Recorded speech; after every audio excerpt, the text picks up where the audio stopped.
What's going on, fellow A-plussers? It is I, your host, as always, Adam Perez, back once again with a brand new video for you guys today as we are into day 2 of Star Wars Celebration, ladies and gentlemen. Unfortunately, I'm not there in Europe. I'm not there in London. I'm coming to you guys live from good old Fort Worth, Texas, as we're going to go ahead and wrap up your day 2 celebration, to certainly say the least. We did do a day 1 celebration for you guys as of yesterday evening. If you missed it, it is currently up over on our YouTube page. And I did go ahead and put timestamps in there also to make it easier for you guys to certainly navigate that particular episode. But look, guys, I'm a huge Star Wars head. I love talking about brand new announcements, any big reveals. And day 2 certainly came through with some more information and details for us in the realm of Ahsoka series. We got some casting announcements. We got the High Republic volume or phase 3 that's certainly been announced. We also have some Acolyte news and some Tales of the Jedi as well. And towards the end, we might even get into some Kathleen Kennedy quotes, ladies and gentlemen, because I really enjoyed ending day 1, wrapping up with some Kathleen Kennedy comments. And she certainly made some more today that I thought was pretty interesting and worth checking out. Who we got here? Marcelino says, hey, Adam, couldn't make it to yesterday's episode, but I'm glad to make it to this one. Well, it's certainly great to have you around, man. We got Enrique here also. More Star Wars Tales of the Jedi news. Can't wait for more reveals. Yeah, we're going to be getting into it, guys. And listen, as I go through some of these topics, feel free to share your thoughts in the live chat or the comment section box below. Let's get into some Star Wars talk today for you guys. First up, let's get back into our Ahsoka bag because, even though they did give us 3 movie announcements yesterday, they talked a ton about TV series for Star Wars. Ahsoka actually had its own individual panel this week. I don't necessarily know what they might have in store for, say, day 3 tomorrow. I have to really look at the schedule and see what they might have in store. But we did get ourselves an Ahsoka series panel. We had Jon Favreau there along with Dave Filoni and the rest of the cast and crew as we wind up getting some pretty big announcements. So let's go ahead and just break down the 2 casting announcements actually that wind up coming from this particular panel. The biggest one is in regards to Admiral Thrawn. We kind of saw him already in the trailer, but we got his back towards us, so we didn't exactly know who the reveal of Admiral Thrawn was certainly going to be. He's very much a fan favorite from Star Wars Rebels, and a lot of people have been anxiously awaiting for his live-action debut.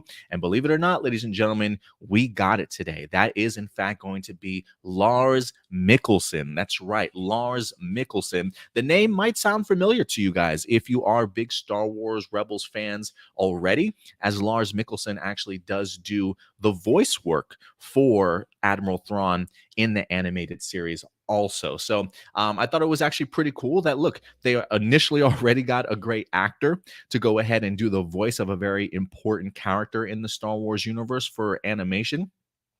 And the fact that they're actually able to go ahead and bring him into live action makes it all that much more great, honestly. So for me, it's one of those things that I know they can't necessarily do this all the time where they take the voice actors and bring them in as live action versions of these characters, because some people are legit just voice actors while others can certainly do both. And that's what we have here for Lars Mikkelsen. And for me, I kind of appreciate it simply because of the fact that when it comes to Lars Mikkelsen, and I'm sure for Dave Filoni, you probably want somebody that knows the character.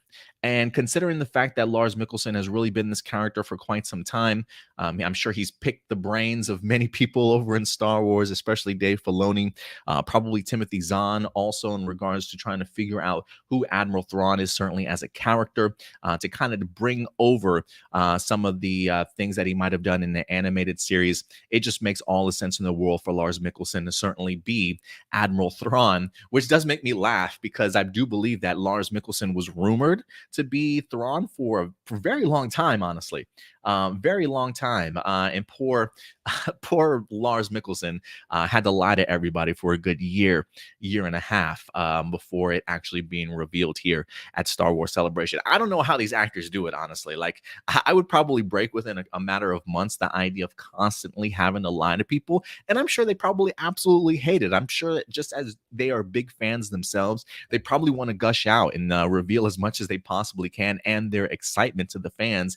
But good old Lars Mikkelsen certainly did his duty as a Lucasfilm employee, didn't say anything for a good year and a half. And the payoff and the reveal was certainly worth it, ladies and gentlemen. So Lars Mikkelsen will, in fact, be playing Admiral Thrawn in the upcoming Ahsoka series. But that's actually not the only announcement that we wind up getting from there, as some of you might have recognized a familiar face in the trailer itself. The robot Hu Yang, if I'm pronouncing it right, the robot Hu Yang is in fact back in the series. You get to see him towards the very tail end of the Ahsoka trailer. But they did in fact announce that none other than Doctor Who All-Star himself, David Tennant, is going to be doing the voice for Hu Yang. He says, you have to have him. He makes it work. Tennant, best known for his turn as Doctor Who, will play the droid character Hu Yang in the series. He previously voiced the character in the animated version of the series and actually won a Daytime Emmy for his work on the show as well. So, yeah, bringing in the voice actors to go ahead and play their roles on screen in live action. Well, he's going to be another voice actor, I'm sure, when it comes to Hu Yang. But I'm a huge fan of David Tennant. Anything that he's certainly attached to, I may not have seen everything that this man's attached to, but if he is attached to something, I'm definitely paying attention. I'm all ears. I loved his work in Doctor Who. He's honestly my favorite Doctor.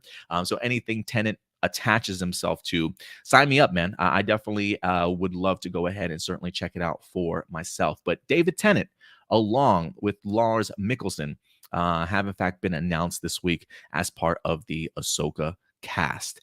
So some really big and cool reveals, if you ask me.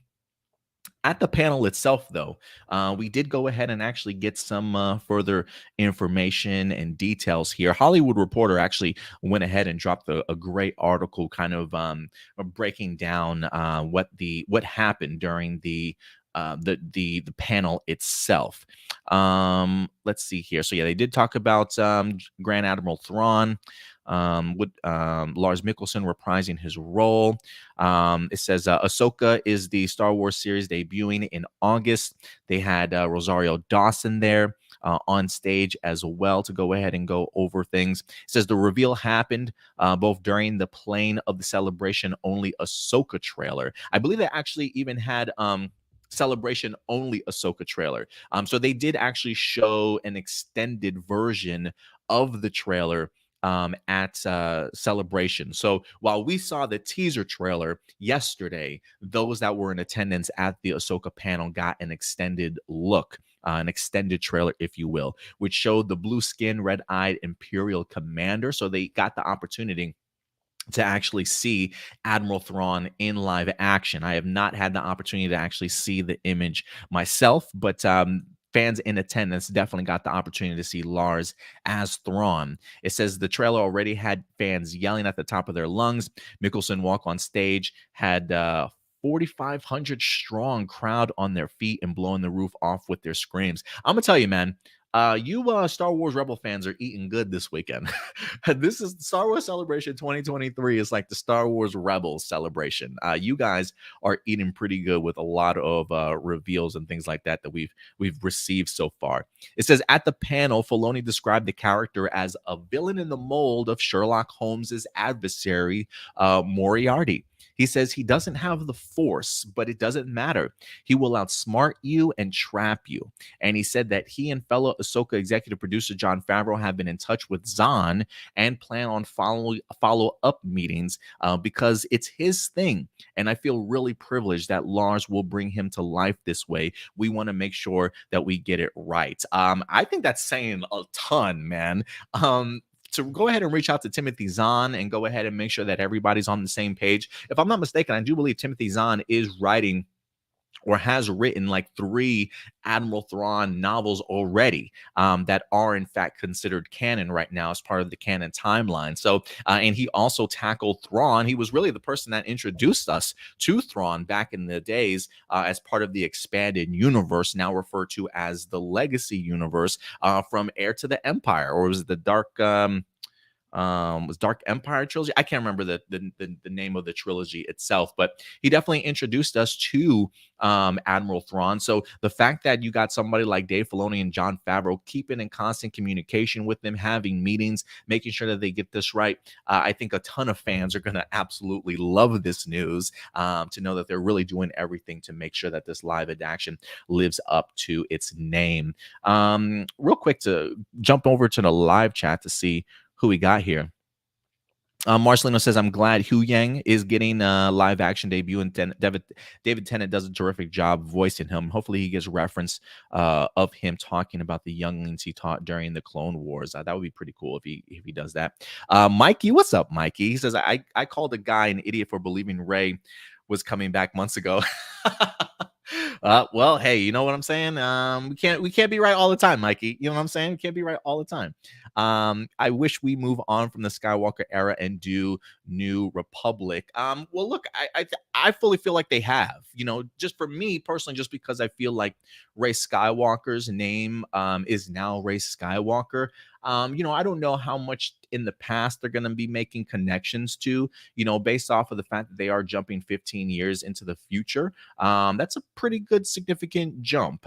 So if anything, I do feel like it is certainly a step forward, even though they are bringing Rey over. I am not expecting a ton of references, certainly to the past, because I think Disney, if anything, maybe wants to kind of put blinders on to the sequel trilogy, with the exception of maybe bringing back some of the characters that a lot of fans certainly loved.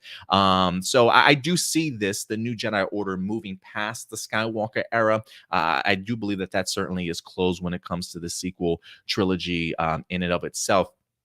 But I think she definitely will carry on at least the ways of the Jedi. And I think for Disney, it certainly would be a smart move also to stop connecting everything to previously what certainly happened when, you know, it was very divisive trilogy. So I do think that they will make their corrections properly, Mikey.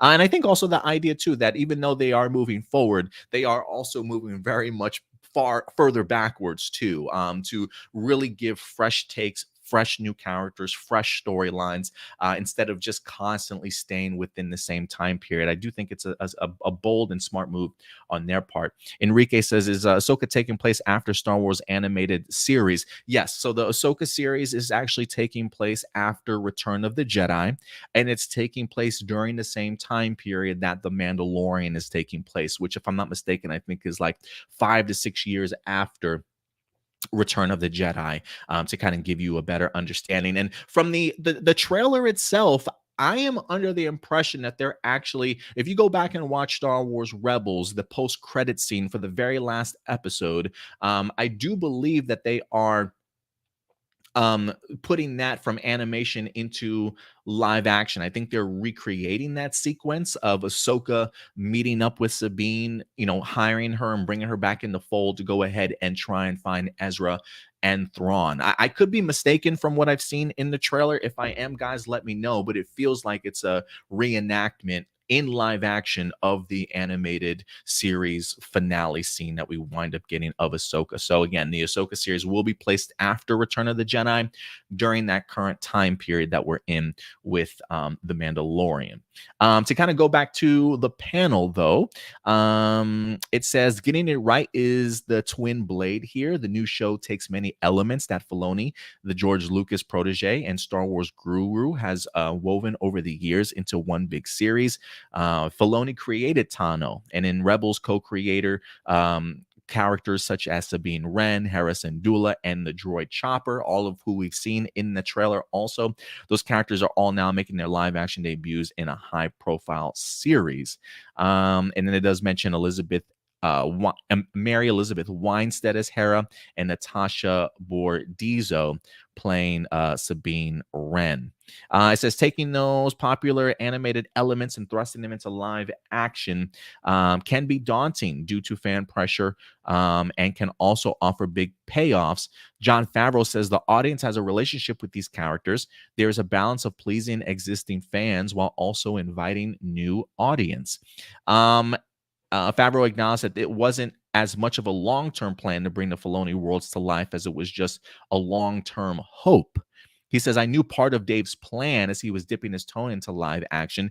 There was a larger goal to bring the characters to live action, but the perils of fandom can be real. And an aside, Dawson mentioned how after Ahsoka's first live action appearance episode of The Mandalorian, fans let it be known that the character's unique look, such as the headdress, did not line up with the animated look. Rosario Dawson says, we heard it of the complaints. It says for the new series, I'm trying to see if they... it says, she says she detailed how the first look involved foam costuming that was heavier and challenging to work with. For the new series, technology had evolved where the showmakers were able to use 3D printing to offer flexibility and lightness. She says, it feels like I have actual visual memories to reflect back on. So they definitely did hear people's voices about some of the complaints in regards to maybe her first debut. And they definitely made some sort of corrections. I also find it fascinating, the idea of, while bringing Dave Filoni's characters to life wasn't the immediate goal, it was sort of like a long-term hope. I love the fact that we're actually at this point as of right now. And they did mention something in here that I thought was pretty interesting. While also inviting a new audience. I think that there's actually some place on Twitter I saw an interview. I don't remember if it was with Collider.com or who it was, but Dave Filoni kind of mentioned the idea, like, look, if you've never seen an entire episode or any season of Star Wars Rebels, for the most part, you can kind of come into Ahsoka and understand the story for the most part. But if you do want to do some go back and watch, or if you are a newbie to Star Wars Rebels, he does emphasize the idea that you can literally watch the last season of Star Wars Rebels and then jump into Ahsoka and you'll be more than fine. But he also does go on to say, once you're done with the final season of Rebels, you may just want to go ahead and actually watch all of it because you're going to love it so much. So I thought that was actually pretty funny. And it's a question that I certainly had, considering the fact that my girlfriend has never seen a Star Wars Rebels episode, with the exception of like Darth Maul stories, because there was one time she was like, I wonder what happened to Darth Maul, and I was like, I'm glad you asked. And then I went down this Darth Maul canonical timeline, and we wind up actually catching up. So she's seen parts of things, if you will, but she's never actually sat down and watched all of Star Wars Rebels. And with Ahsoka set to drop in August, it might be time for a rewatch for me and for her to go ahead and certainly catch up there as well. What else did they say at this Ahsoka? It says Filoni, who will direct live action feature tying up the threads from the TV show he and Favreau have worked on together, reflected on how he would lose his train of thought when talking to Dawson in Ahsoka gear, and how seeing the character in live action was strange for him. He says, it's weird. I mean, it's great, but I mean, I don't know what to think about it. I was seeing these people in my head. I was writing them, drawing them, and now they were just there.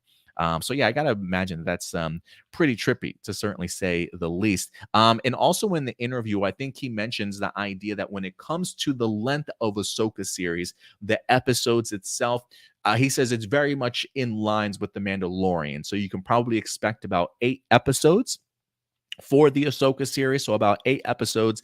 They did announce some of their directors. I unfortunately did not grab the name of the directors that are going to be attached to this particular series, but he did mention it's going to be in lines with that of The Mandalorian, in the sense that you're going to have about 8 episode series. And as far as length of each episode, he said about similar to The Mandalorian, maybe possibly a little bit longer. He hasn't had the opportunity to really sit down and look at it yet, but once he goes back, he'll have a better idea of it. So I would expect like anywhere between 35 to 45-minute episodes, give or take, for the Ahsoka series. So, the same amount of time I think what we're currently getting from season 3 of The Mandalorian, I think, is kind of the length of time and episodes that we can get from Ahsoka as well. So, yeah, some great little tidbits, if you will, from the Ahsoka panel that we wind up having earlier on today. What are some of the comments that you guys have had in regards to the Ahsoka panel itself? Mikey, what's up, Mikey? Says, honestly, Ezra is dead and a clone. Ooh, that would be interesting to kind of see if that's if that's a real thing or not. I am kind of curious as to what's going on, right? We have not seen Ezra. The point of Ezra following Thrawn was to go ahead and defeat him, but yet we see Thrawn. You're more than alive, buddy. Where is Ezra Bridger at? We have no idea. That is going to be the big mystery, I think, of Ahsoka. What's up, Derpy? Derpy Entertainment in the house. He says, I'm here for Obi-Wan and Doku beard content. I don't know if I've got that Doku beard content. I've got some work. This is more like hobo beard. I need to get on that, like Obi-Wan and Dooku. Like whatever trimmer they're using. I need that for my beard for sure. Also, Filoni and Qui-Gon Jinn too. Yeah, man, I'm here for it. And I'm glad you brought it up, because let's just go ahead and get into it, man. Since you brought up Count Dooku, you brought up Qui-Gon Jinn, and that just reminds me, guys, of Tales of the Jedi. It's back in the news today. We actually did get ourselves some brand new information. Not a lot. So I don't want to get your guys' hopes up in regards to this, but a season 2 is in fact happening. I was actually a really big fan of the first season. I think it was maybe like 6 episodes, 3 episodes that focused on a very young Ahsoka, along with 3 episodes that focused on a younger Count Dooku, while he also had Qui-Gon Jinn as his apprentice. The Qui-Gon Jinn, for me, is the storylines that really I found super compelling. Not to take anything away from the Ahsoka stuff. Majority of her episodes were pretty solid too.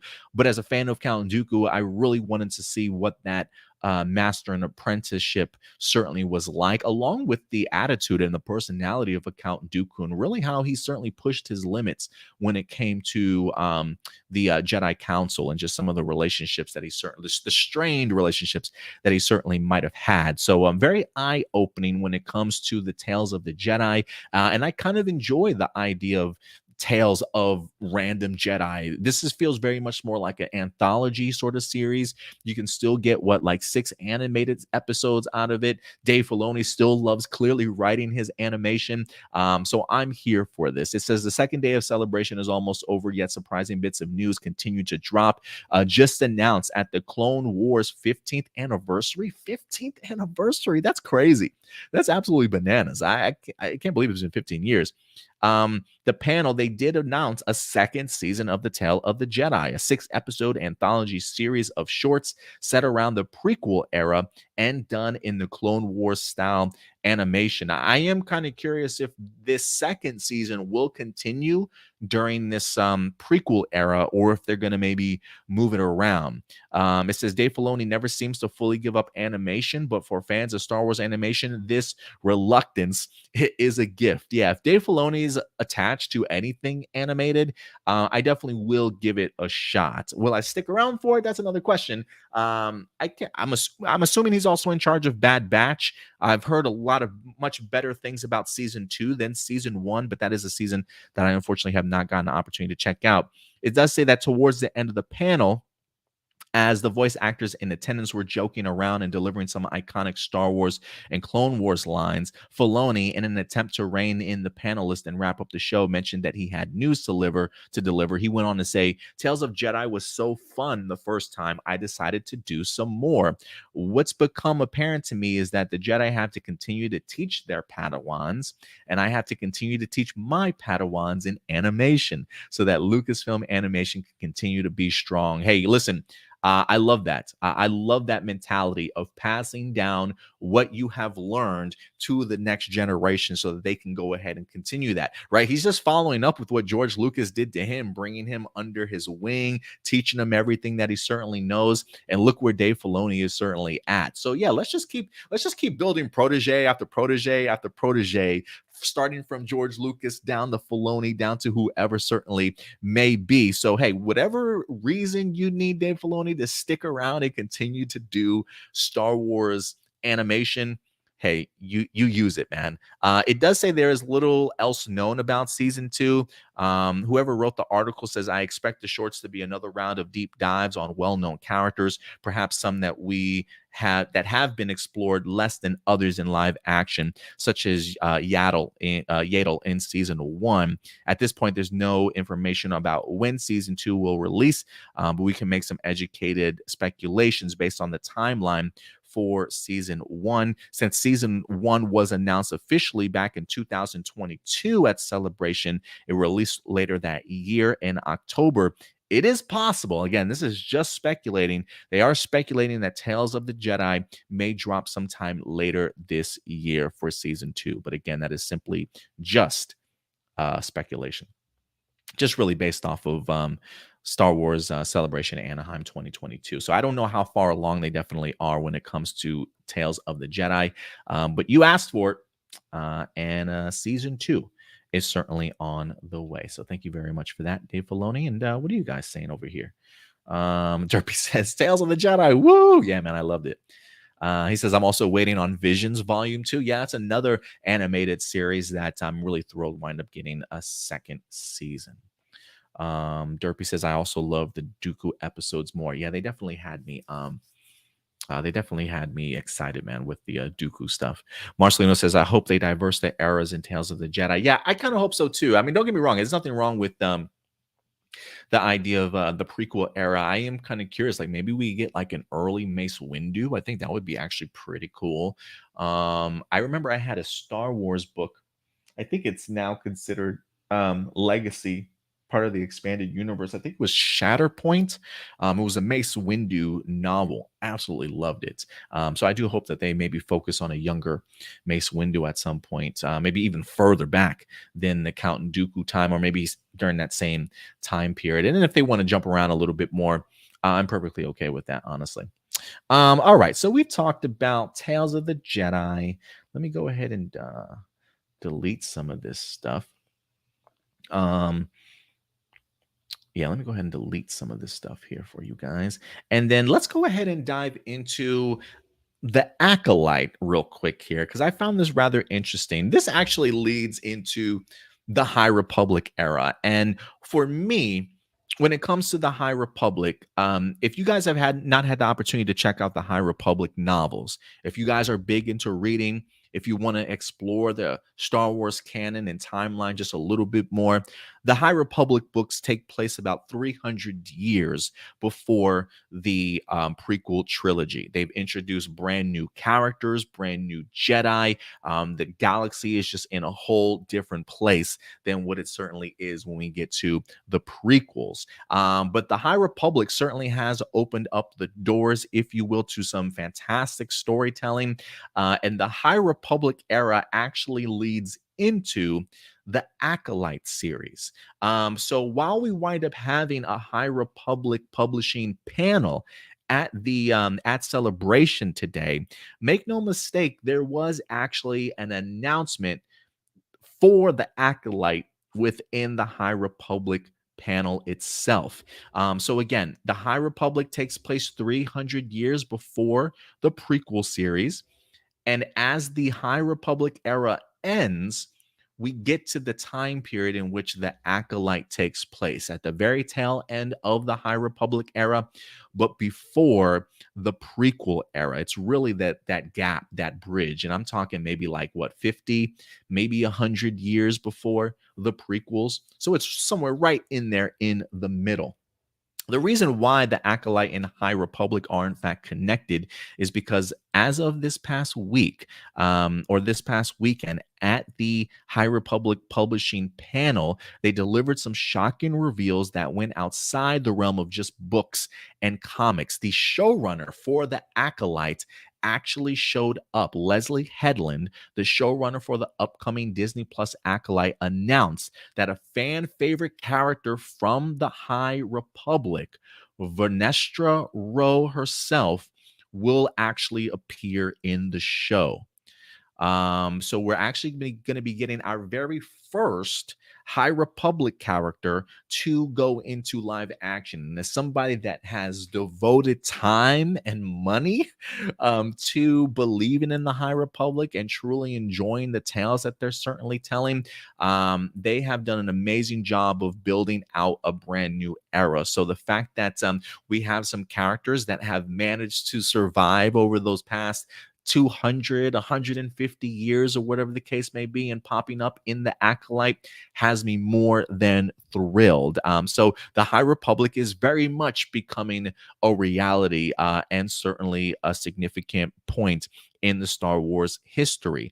VENESTRA Rwoh will be played by none other than Leslie Headland's wife, actress Rebecca Henderson.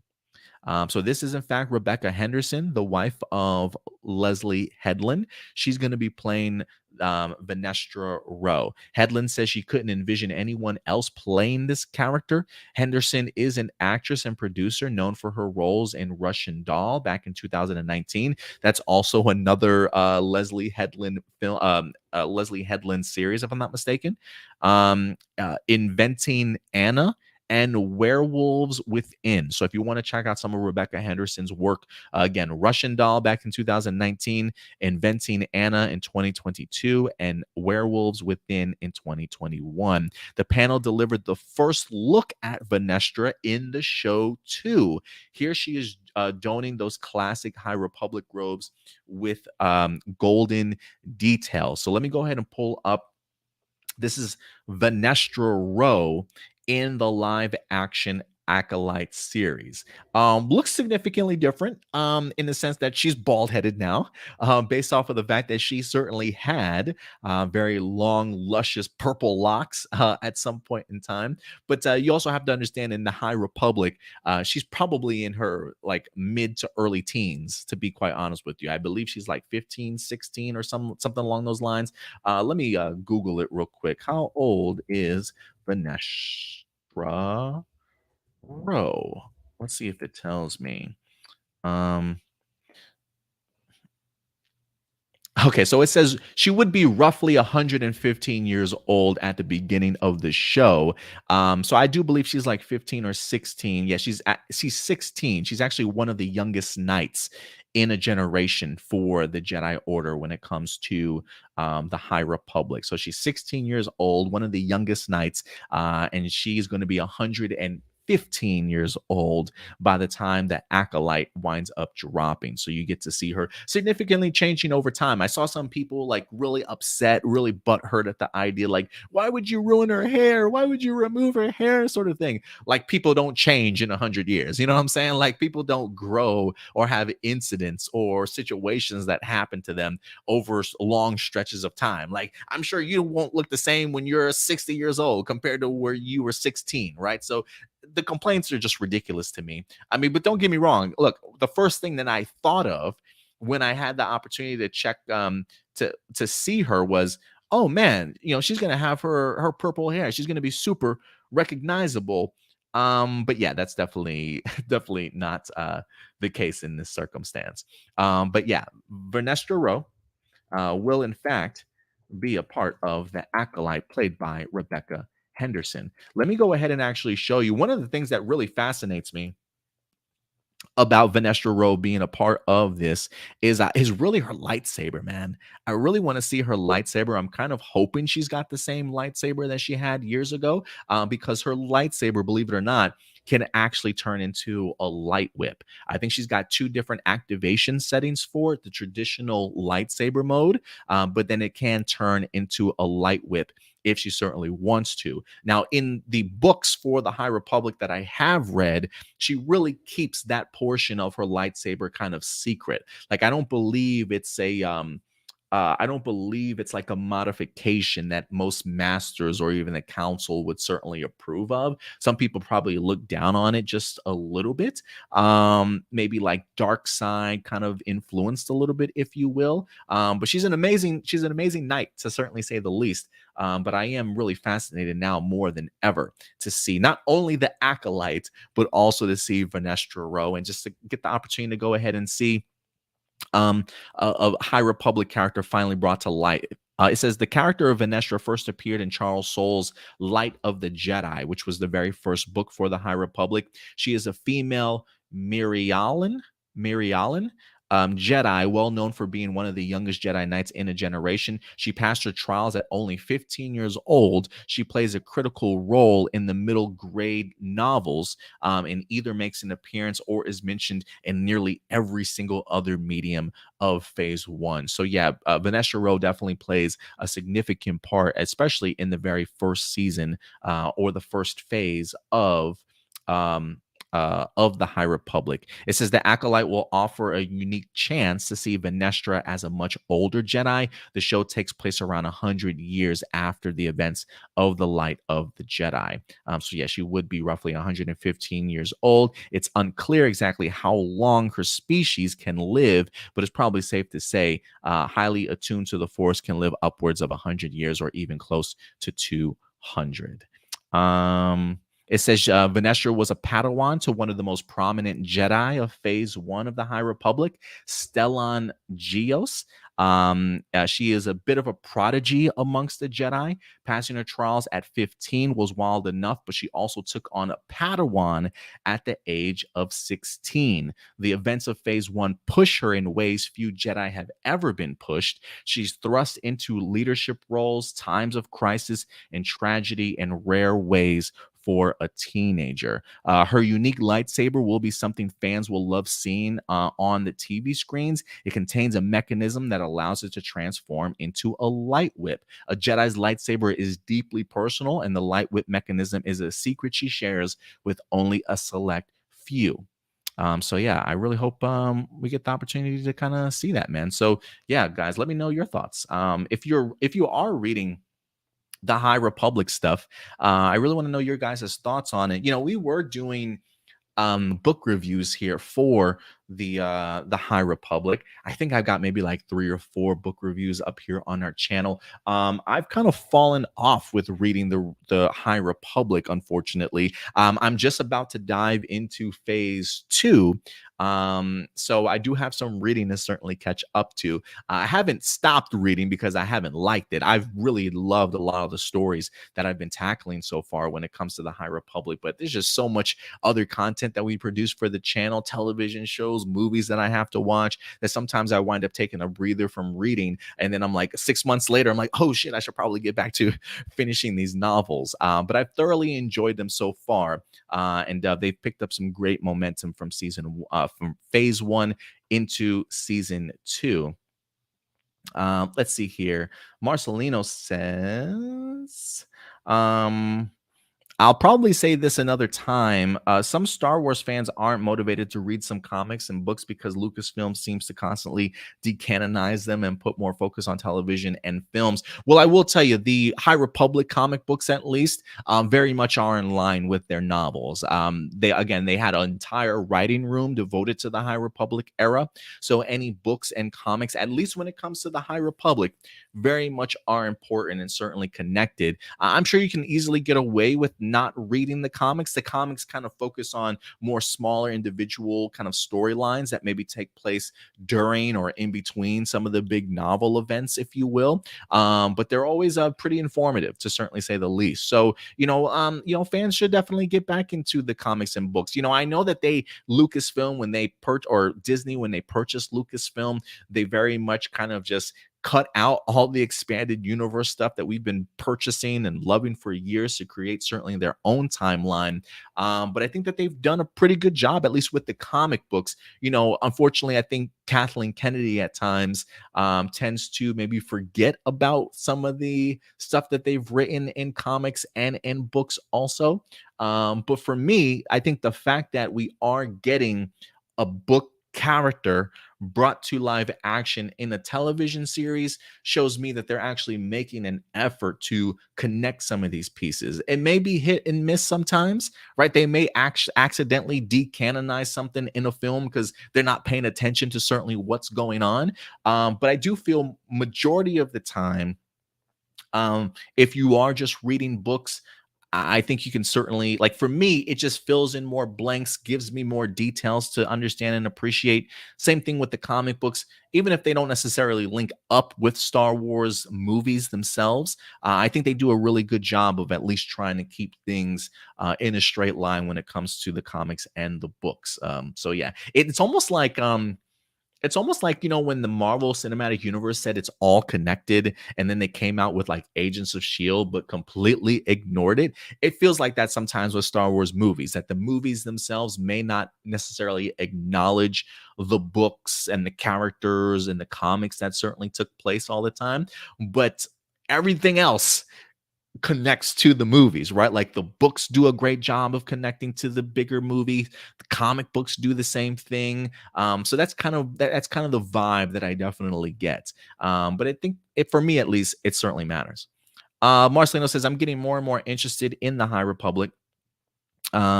Hopefully this is an era that becomes popular, well beloved, and continues for a number of years. Yeah, I think the idea that they created a writer's room to really flesh out the details for the High Republic era allows for it to now become a sandbox that people can certainly play in. So I fully expect, with the High Republic wrapping up its final phase 3 here within next couple of years, it would not surprise me if after that we start seeing animated series, television series, or maybe even movies kind of within that particular time period. So again, they've established the groundwork, they've laid the history down, and now we get the opportunity to just enjoy it, if you will. And again, I think our first sign here is VENESTRA Rwoh being pulled from the novels and being put into the Acolyte series. How big of a role she'll certainly have, I don't know. Maybe she pops up in like one episode and we don't see her ever again. Who I really don't know, but I am pretty interested though. Marcelino says a lightsaber whip. Holy ish, that's epic. Can't wait for that on screen. Yeah, man, it's pretty cool. The idea of a light whip is pretty intense. All right, guys. So we've got Ahsoka out of the way. We did Tales of the Jedi. We did the Acolyte news very briefly for you guys. And before I get into the next one, quick little mention here. One that certainly excited me as a fan. Return of the Jedi is returning to theaters. They announced this at Star Wars Celebration also. It's the 40th anniversary, believe it or not. I think this movie might have been released the year I was born in 82, or maybe 83. If I'm mistaken, let me know in the comment section box below. Return of the Jedi for me was my favorite Star Wars movie growing up because of the fact that it released so close to when I was born. Feel like it was always widely available at the video store, when we had good old VHS tapes back in the day. And I would watch Return of the Jedi all the time. It was definitely one of my favorite Star Wars movies. I've never personally had the opportunity to check it out on the big screen, but I do think that this would be a marvelous opportunity to certainly do so. I believe it's going to be in theaters for just a week, but it starts April 28th. I actually found this poster on Twitter from Fandango. So, I don't know if they've got some like Fathom events or just some special screenings, if you will. So definitely look in your area. Beginning April 28th, Return of the Jedi is set to go ahead and return to theaters. I don't know how wide of a release that this certainly might be, but if you've always wanted to see Return of the Jedi on the big screen in its epic finale form, as it was certainly meant to be seen, this is a great opportunity because not all of us were born 40 years ago, guys. So so yeah, but I'm definitely going to go ahead and check it out for myself. And really, two more topics that we're going to be talking about before we wrap up the day 2 recap.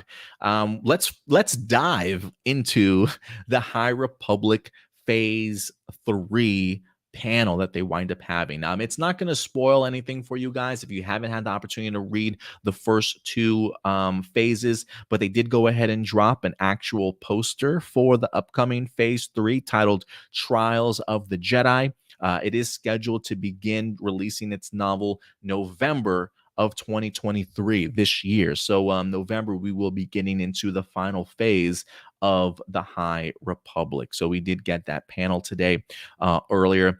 It does say here that the story will pick up about 1 year after the events of the fall of Starlight Beacon. With George Mann's Eye of Darkness. They actually did go ahead and post up the novel names along with the release dates for you guys. So it does say George Mann's Eye of the Darkness, due on November 14th. It is described as a victory lap of sorts for the Nihil leader, Marchion Rwoh, as the Jedi pick up the pieces of their defeat. It says Lucasfilm publisher director Michael Sigland noted that Phase 3 releases will be more spread out to allow for readers, new and old, to certainly catch up. It says Eyes of Darkness will be followed by Daniel Jose Older.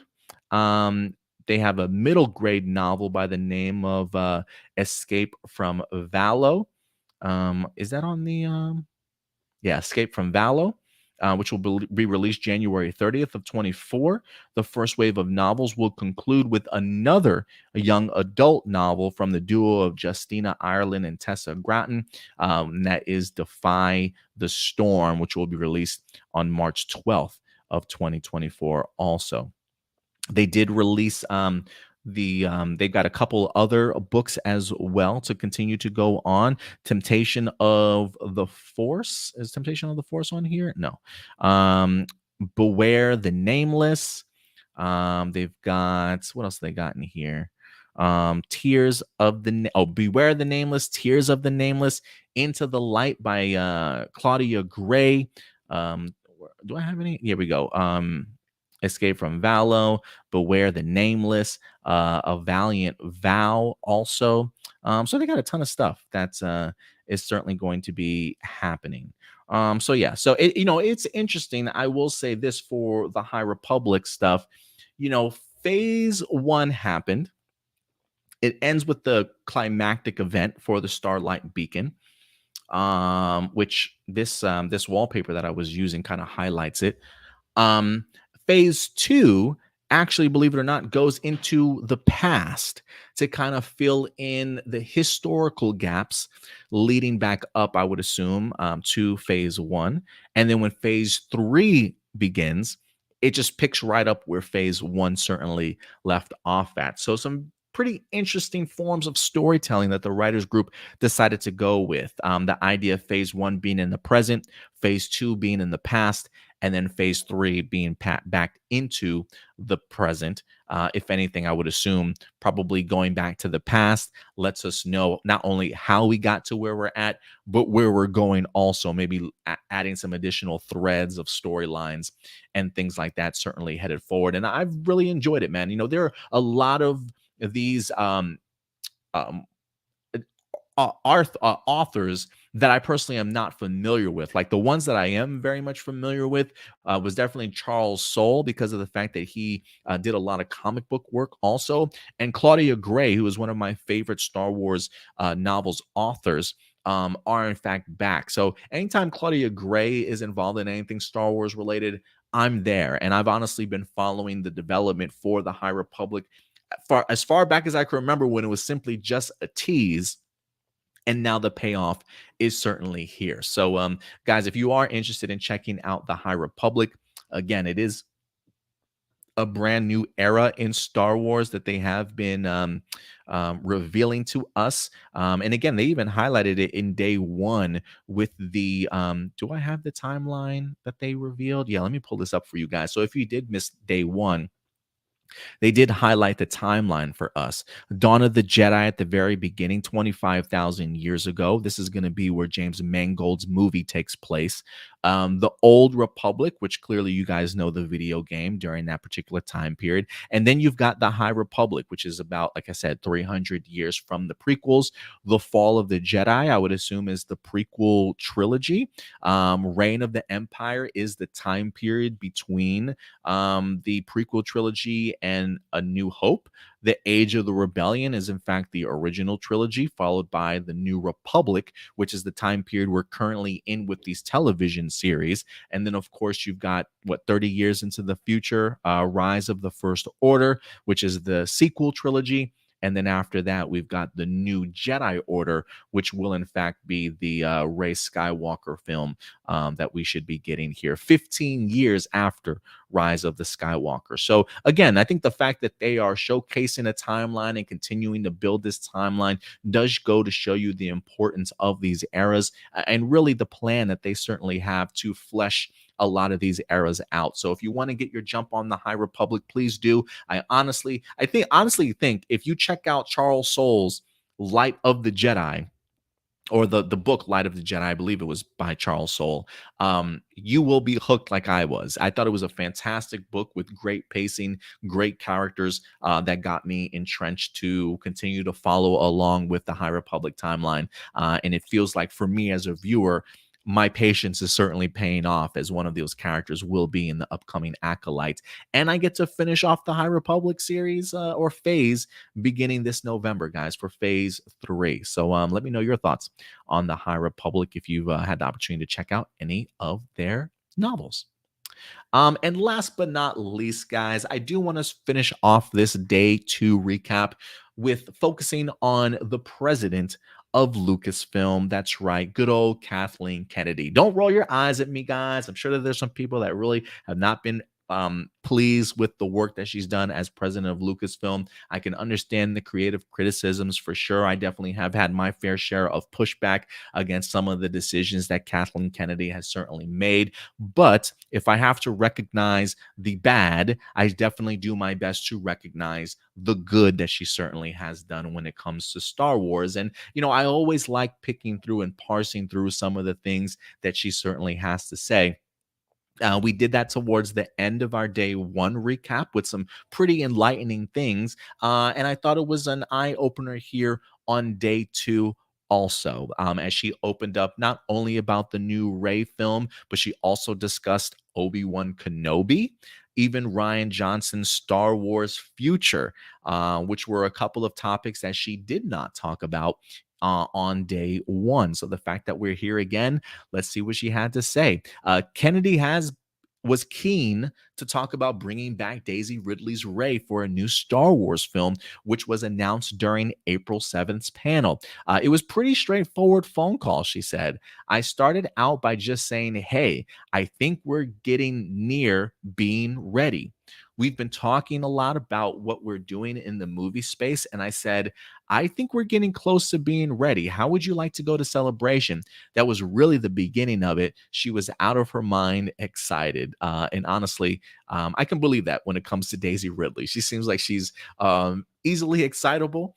And anything Star Wars related, she's certainly on board with, especially if it means bringing back the Rey Skywalker character. So she's definitely on board in that regards. But for me, it very much just shows that despite the pushback that something like The Rise of Skywalker got, or even the sequel trilogy got, they still very much had plans on continuing with her character. And the fact that they kept in constant communication after this, it wasn't a case of like, hey, you did 3 movies for us, good luck, we'll see, hopefully you can find another job at some point in time. This was very much hey, we would like to keep you around. Some time certainly has to pass before we're ready to go ahead and bring you back in.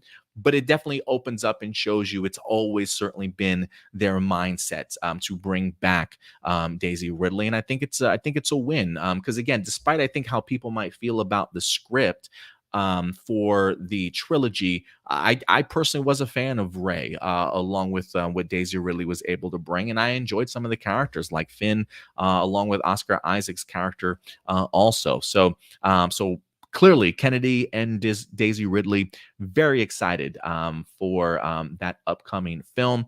She goes on also to give us an update on Rian Johnson, who is potentially working on a new Star Wars trilogy. A lot of us honestly thought this was dead, but here she goes. She says, "Look, Ryan and I talk all the time. He is unbelievably busy. So we're not actively involved in anything at the moment because he's doing another one of the Glass Onion movies and then God knows what else. But he really wants to step back into the space. It's a big commitment of time. So that's really on him." So we do get some clarification here also in regards to Rian Johnson. And I feel like I don't want to say she's repeating herself, but she did kind of mention this on day one in the sense that, look, a lot of the stuff that we want to do, we're working with very talented people that have some great things going on for themselves.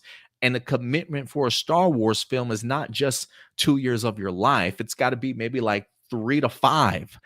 You have to be really committed, especially if you're the writer and the director, right? You really have to flesh out what it is that you certainly want to create here in Star Wars. So it's not like an idea of like, hey, just come on board, knock something out, let's go. And she's right. Rian Johnson's extremely busy out here getting nominated for Oscars and putting out incredible films. I was a huge fan of Glass Onion, honestly. I thought it was better than the first Knives Out even. So the idea that Rian Johnson continues to outdo himself is pretty impressive if you ask me. And if anything, if I'm Kathleen Kennedy and I continue to see what Rian Johnson is doing outside of Star Wars, I'm like, that is somebody I want to continue to work with. And I do believe if you get Rian Johnson in an opportunity to literally create something original, use his own characters, his own stories, absolutely compelling. Absolutely compelling.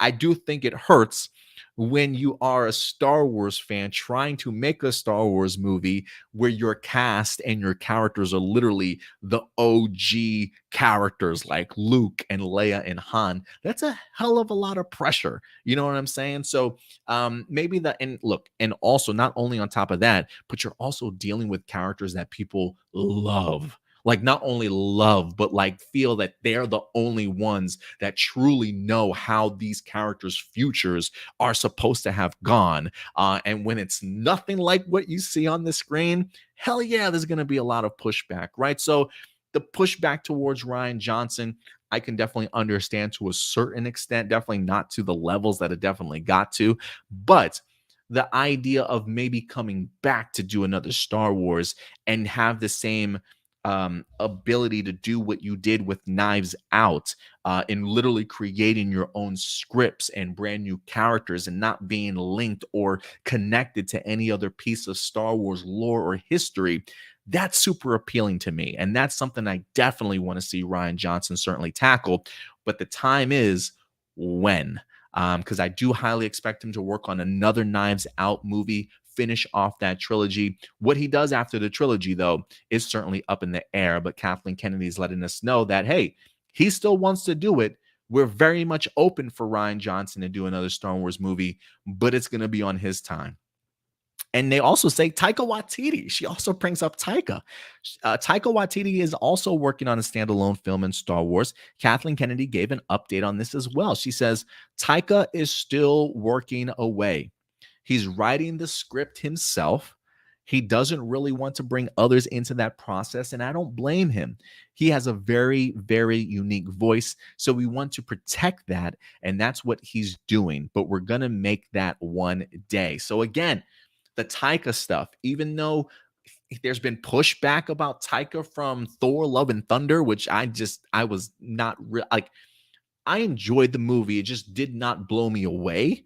It didn't really do too much for me. There were some funny moments here and there, sort of thing, but it really jumped the shark compared to something like a Thor Ragnarok. When Taika Waititi says this movie probably shouldn't get made, you're probably right.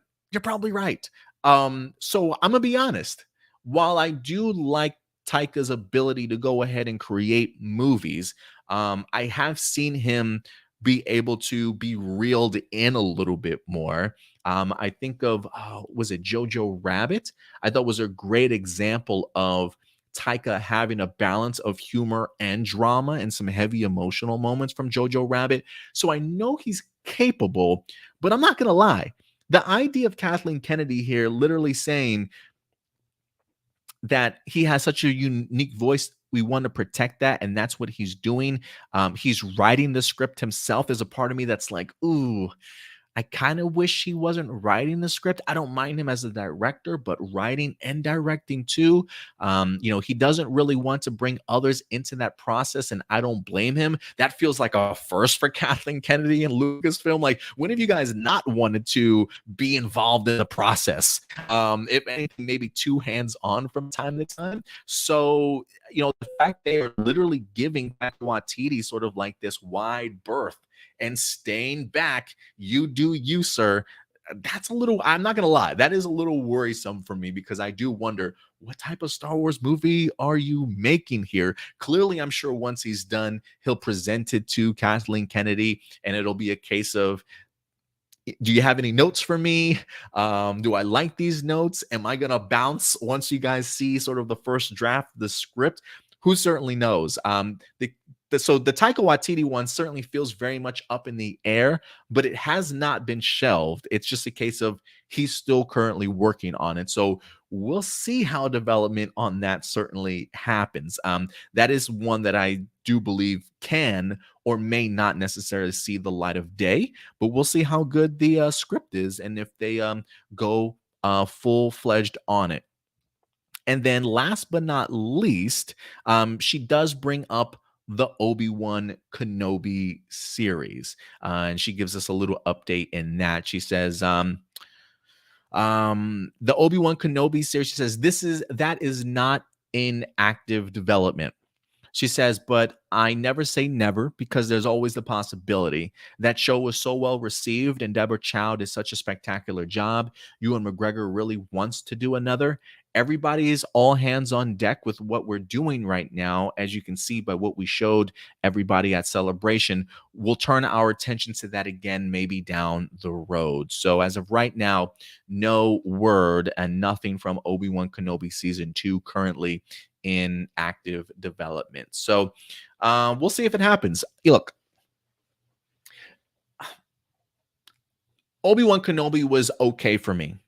There were some great scenes, some great moments, but a little more lackluster than I would have liked. And I did have some questions in regards to the script, especially its handling of the Night Sister. I can't remember her name off the top of my head, but there were some very compelling moments.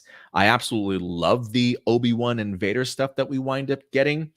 And, some people would say, look, you don't necessarily need a season 2. I would be open to getting a season 2 because I still enjoyed it despite it being a little weaker than I expected. So I do think that there is a place where season 2 not only can improve upon some of the issues that it might have had the first season. I am curious if they can find a story for Darth and Obi-Wan to even meet again, because there was some questions that I had about the idea of Obi-Wan just letting Darth Vader survive. And look, I get the idea that it's Anakin's, it's Anakin, it's his past apprentice, but the fact that that you're leaving this man to continue to run amok on the galaxy and not take him out when you have that opportunity to, there's a part of me that would think that maybe Obi-Wan would certainly have some guilt for not taking his apprentice down when he had the chance, because now that you've walked away and you've gone back to Tatooine, now you got to sit down and just watch the destruction and mayhem that Darth Vader continues to unleash upon the galaxy. And you could have stopped it. And so I do wonder if there's a burden that Obi-Wan certainly has, and a reason for there to be a second storyline. Again, that's just speculation in my head as to if they wanted to pull the trigger on a second season. I do think there's a path, although maybe a lot of people may not necessarily want it. But I am kind of curious to know your guys' thoughts in regards to Obi-Wan. Is that a season that you think for a second season would make sense? Wouldn't make any sense?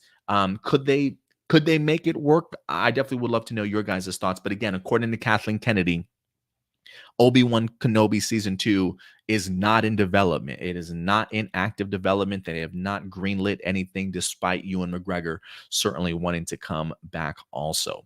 But that's going to be it, guys. That is, in fact, day 2 recap. So yeah, if you guys have any additional comments or questions as we wrap up day 2, certainly go ahead and let me know. I There may or may not be an episode of Hero Report tomorrow because it is in fact Easter. Part of me just completely forgot about it.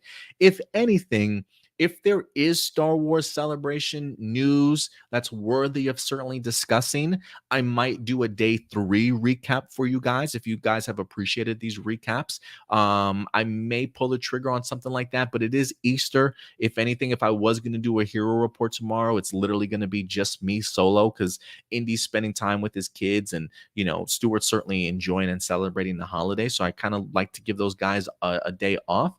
So we'll see. If we don't have a hero report, maybe we'll have a Star Wars Day 3 recap for you guys if there's plenty of information to certainly go around and certainly talk about.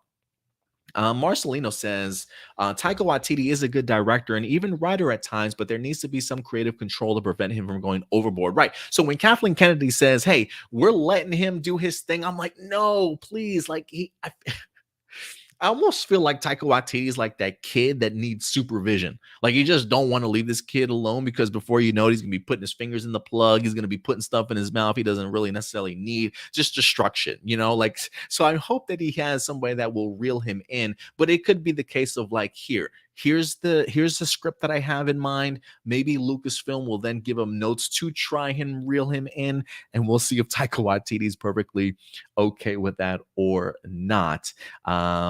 So yeah, and I thought there was more from Kathleen Kennedy in that regards. Did she mention? I thought she mentioned Rogue Squadron at one point in time, but maybe that was from yesterday's. Um, Maybe that was from yesterday's day 2 recap. Let me see if I can real quick here. Yeah, she says it still could happen. Rogue Squadron, that is definitely something that we still talk about. Whether it's a movie or whether it ends up being a series or space, that's definitely something. Yeah, I definitely did talk about that yesterday on day 1's recap. So if you want to hear more about some of the other comments Kathleen Kennedy made, definitely go ahead and check out our day 1 recap. And again, I did go ahead and put timestamps so you can certainly follow along and navigate to really listen to any particular topic you might be interested in. And once I wrap this up after we go live, I will work on adding a timestamp for you guys also. Marcelino says, please no season 2. Obi-Wan works as a miniseries. I would be more open to it if Reva served as the main antagonist for season 1 and Vader was the main villain for season 2. Yeah, you make some good points there. You definitely make some good points in that regards. Marcelino says maybe Steven Spielberg could be the new director of Rogue Squadron. That would be sick. I would love to see a Steven Spielberg Star Wars movie. I'm surprised he hasn't tackled it. I mean, I know George Lucas is his boy, so maybe he doesn't want to like show him up. Like, hey, George, I made a better Star Wars couple movies than you did. I have no idea, but I would love the idea of Steven Spielberg. There is something about like fighter jets and wartime that just is right up Steven Spielberg's alley. So the idea of working with some X-Wing fighters, I think, would be sick. So look, I will say this too. I really enjoy Patty Jenkins as a director. It's sometimes when she gets her hands on writing a script or being maybe if she's a co-writer, I wouldn't have that much of a, well, I think she was a co-writer for Wonder Woman 1984. I personally just want Patty Jenkins as a director. But maybe they can solidify the script and actually come up with something that they're very, very pleased with. And maybe Rogue Squadron at some point in time actually does happen. So again, they're still talking about things. Nothing has necessarily been shelved.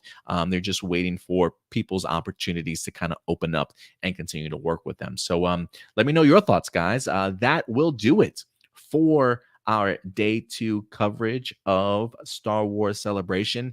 Each and every day, man, I'm a little bit more jealous I couldn't have been in London. I really wanted to be there. For me, and let me just say this.